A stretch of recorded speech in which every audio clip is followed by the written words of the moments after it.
I've given a total of 3 attempts, and these two were my 2 attempts in which I failed prelims, and that is what has resulted in me not even being able to cross the marks of 80, right?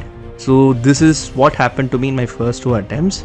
Round wise strategy. So what is this round wise strategy that I followed? So what we have to do is, in the first round, solve just the questions that you are 100% sure, right? Now what to do for bouncer questions? See, bouncer questions will be there, which are basically very difficult questions which you have not studied about, right? The aim should be not to be too much engaged in that question and then move on to the next question, which might be an easier question from a static portion that you have already studied, right? But then I also attempted 90 questions in my 2025 paper and I ended up getting 59 correct, 31 wrong, which gave me a score of 97. Strategy in which, or the way in which you will be attempting these questions, right? So to clear the cutoff of 67 marks, time management is very much essential for CSAT, right? So I had a strategy of dividing the CSAT paper into 3 parts. 39 questions you're solving within 1 hour 15 minutes because they are your strongest portions, right? And while filling the OMR roll number and maybe the set, be very careful while solving it. Hello all, this is Dr. A.R. Rajah Mohideen. So today we'll be looking at the prelims exam hall strategy. Basically what you are going to do within the exam hall on the day of prelims, which is going to be coming on this week Sunday, right? Now I've given a total of 3 attempts, and these two were my 2 attempts in which I failed prelims. In the first attempt in 2023, I got around 74 marks, and in 2024 and in the 2024 attempt, I got around 63 marks.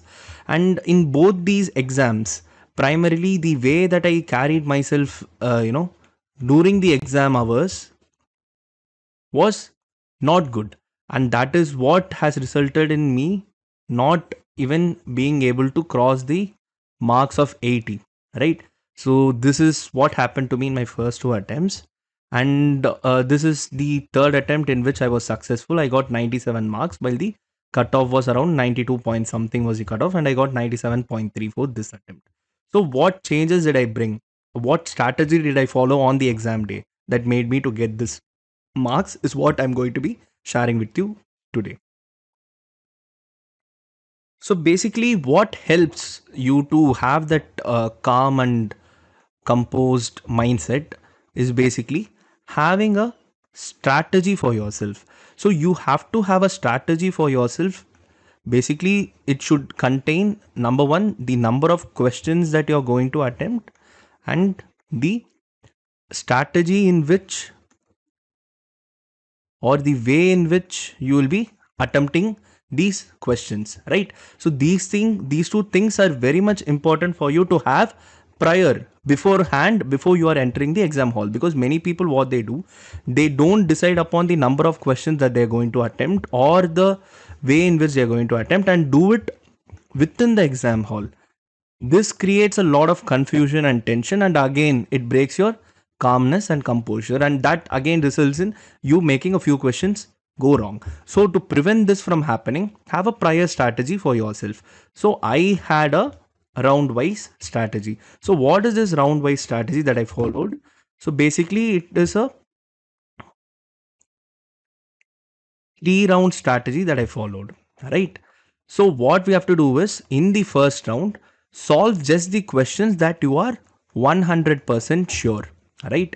And at the same time, in questions in which you are 50-50 sure, in those questions you have to eliminate the options and keep them, right?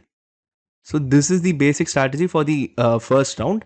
And in the first round, obviously you will be going from first the first question till the 100th question, right? You will read all of them once, and those that are 100% solvable, you will solve them. And in other questions, you eliminate the options and keep them. And in questions which you are not able to eliminate options, you leave them and move on. So this should approximately take you 1 hour 20 minutes to solve, right? Then comes your second round, in which you again go from the first to the 100th question, but this time you take the questions that you are 50-50 sure, and you would have already eliminated two options, or in some questions one option. So in these questions you should be solving them in your second round, right? And in your third round you'll be solving a bare minimum number of questions, maybe 3 or 4 questions, to reach the desired number of attempted questions that you had set prior for yourself, right? So for example, let's say I've set for myself 90 questions to attempt, and in my first round I'm attempting 55 questions, second round I'm attempting 30 questions, which means that I've reached a total of 85 questions. Now these, to reach 90, I'll be attempting 5 more questions, which I'll do in my third round, right? So in third round, you'll be solving those questions in which, you just have a hunch of what might be the answer, or an intuition of what might be the answer, right? So this, or, using intelligent guesswork, you can solve these 5 questions in the third round. So I had a prior strategy for myself, which I did not have in my first and second attempt, which was to solve the paper in 3 rounds, right? So this might vary for people to people. So what I want you to do is have a fixed round based strategy for yourself, or it can be any other strategy, but have a strategy for yourself on how you will be going about in solving the paper. And I've given one strategy as an example to you, which was a strategy that I used, right? Now coming to this question of how many questions to attempt. So for this, I personally attempted 90 questions with a accuracy ratio of 60-30, which is basically 60 correct questions and 30 wrong questions, ending up with a score of 100. So this was my basic strategy. But then I also attempted 90 questions in my 2025 paper, and I ended up getting 59 correct, 31 wrong, which gave me a score of 97, which you can see here. I got a score of 97. So I had a fixed number for myself. So what I would suggest for you guys is to have a range for yourself, right? So the range can maybe vary from 88 to 92, maybe 92 in the case that the question paper is very easy. Then you can go with 92 or 93. If it is very tough, then go with 88. But have a strategy, or have a prior idea of what range or the number of questions you'll be attempting in. So now how to find this? What is the range of questions to attempt? It depends upon each person's individual accuracy ratio. My accuracy ratio was almost 60-30, so I chose 90. So how will you be finding it? You would have done a lot of mock tests, obviously, for this prelims.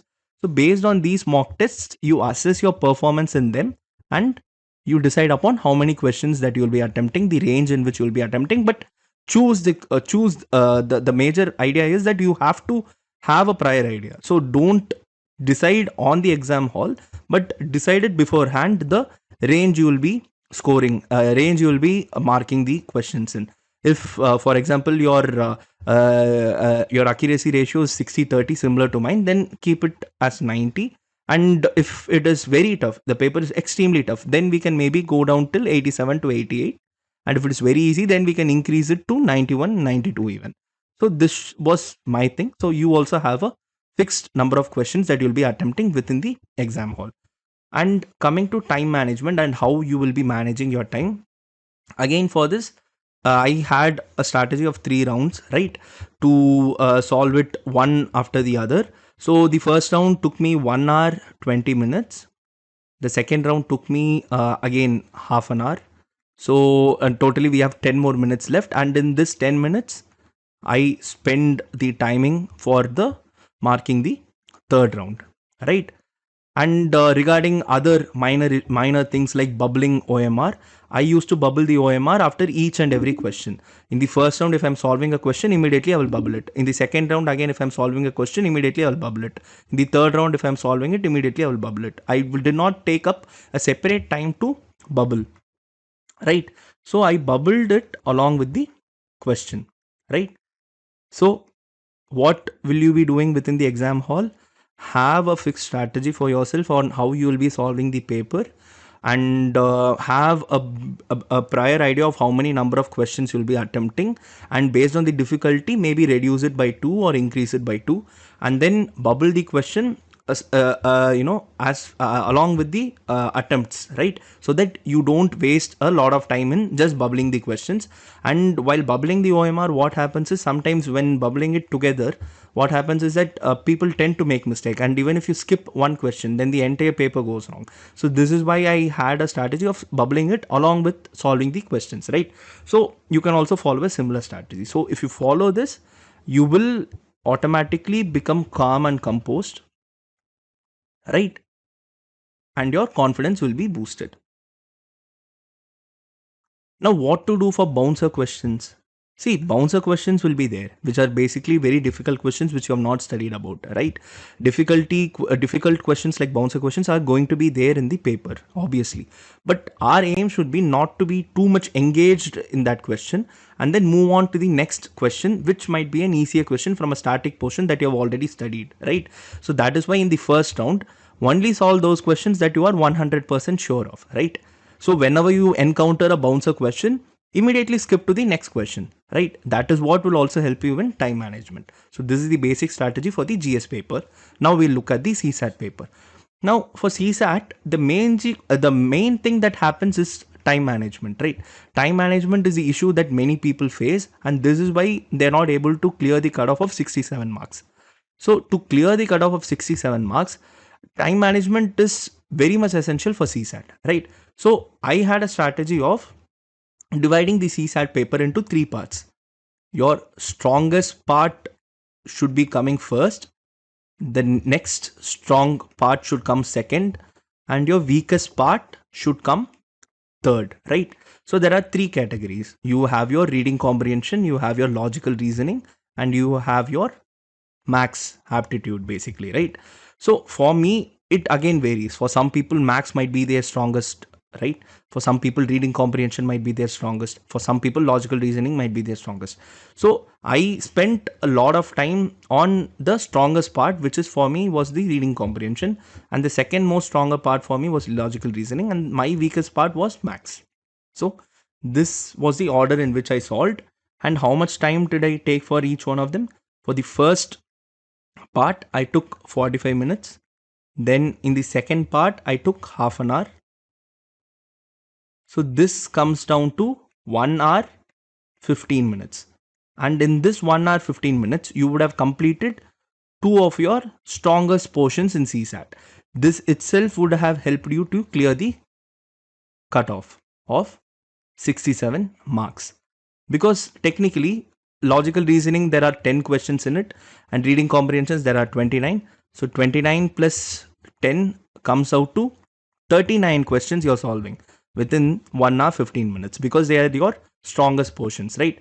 And out of this 39, even if you minus 4 questions for negatives, still 35 questions with 4 negatives is crossing the 67 mark cutoff, right? So you are confidently clearing the cutoff in the first 1 hour 15 minutes. Then in the last 45 minutes, take the weakest portion of yours, which was max in my case. For you, it might be reading comprehension. For I think for everyone, logical reasoning would be their second ranking, neither too strong nor too weak, right? So keep it as second. Reading comprehension, if you're better in that, as first. Max, if you're better in it, as first. So that might vary from people to people. So last 45 minutes is to spend on your weakest part, so that you can have a calm look at the questions that have been asked and just solve the easy ones, right? Just solve the easy max questions that have been asked, and that is to provide you a cushion, right? You have already cleared the cutoff 67, but now you're just having a cushion for yourself to cross that 80 mark or 90, or in some cases 100 even, right? So this was the basic time management strategy. I will repeat it once again. First 45 minutes, do your strongest part. If it is reading comprehension, there will be 29 questions on an average, so complete it in the first 45 minutes.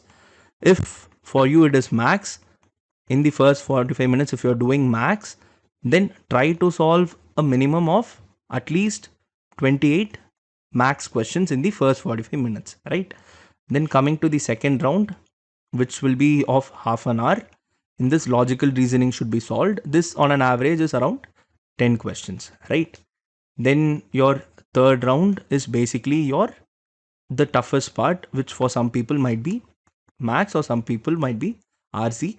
And how many questions should we solve? It depends on how much you can solve in those 45 minutes, right? Because you already cleared the cutoff. Now you can solve as much as you can in the third round, right? Now, what is a good number of questions to attempt? In my opinion, everyone should aim to cross 50 questions. Aim to cross, because some might find it difficult to cross 50 questions, but that should be the aim, right? To cross 50 questions. Anything before 50, if you're completing it and you still have time left on your watch, then you have to go for another question so that you cross 50, right? Otherwise, 45 questions is a very good attempt, right? 45 questions is a very good attempt, but aim to go over 50 questions, right?